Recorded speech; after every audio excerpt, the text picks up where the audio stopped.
nyimbo. Nguvu ya mataifa. Tumkaribishe kwa nyimbo. Nguvu ya shabiki.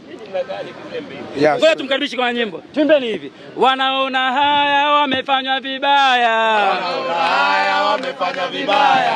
Wanaona haya wamefanywa vibaya. Wanaona haya wamefanywa vibaya.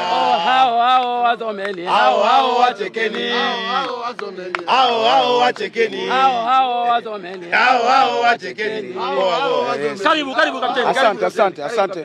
Nashukuru sana, nashukuru kwa yote, tuko pamoja. Jamani ndugu zangu, tumekutana hapa kwa lengo kuu moja. Sisi ni wamoja, Tanzania Influencers, kwa ajili ya kusapoti timu yetu ya taifa. Nimefurahi sana. Nilikosa nafasi siku ile ya tarehe ya mchezo wa dabi ya mashabiki Simba na Yanga. Lakini tayari msemaji GB64 kanihakikishia nafasi yangu iko pale pale. Winga namba 11. Hatari. Yaani ninatokea winga namba 11 huko hatari. Jeshi la polisi lijipange. Maana ninamwaga mma sopoa.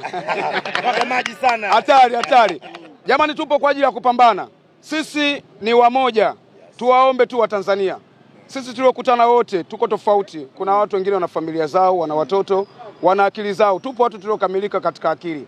Tuko sahihi, tuko salama. Na mpaka tunakwenda kusajiliwa tuko salama. Tuwaombe tu yale yanayoendelea, mtu akikuletea habari, hawa wamefanya hivi, hapana. Kwa sababu tuliamua, mfano mdogo tu tuwaambie.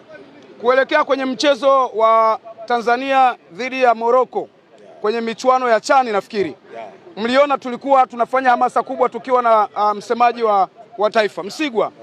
Alituamini na akatupa nafasi. Tulihamasisha vibaya mno na tukaujaza uwanja Benjamin Mkapa mpaka watu wakaona kanyagana pale Benjamin Mkapa. Kwa nini? Kwa sababu tulitumia nguvu kubwa ambayo tuko nayo. Na leo hii tupo kwa ajili ya kuisupport timu yetu ya taifa. Tuwaambie kabla ya mchezo dhidi ya Tunisia tutakuwa na dua kubwa sana kwa ajili ya kuombea timu yetu ya taifa, na tunaamini kabisa Tunisia anakufa kifo kibaya sana. Yes, kuelekea mchezo huu tutapata alama 3 tusogeze mbele. Tuungane kwa pamoja ndugu zanguni. Usikose kufika pale KMC siku ya tarehe 4. Ni mechi ambayo ukikosa utajilaumu sana. Njoo muone. Bwana msalamu. Siku ile alipiga pasi moja hivi ya kofi, ila alibahatisha. Sasa hivi mimi nakwenda kumvalisha kanzu na kumshusha polisi kwenye kitambi, namchagua mwenyewe. Karibuni sana. Asante sana.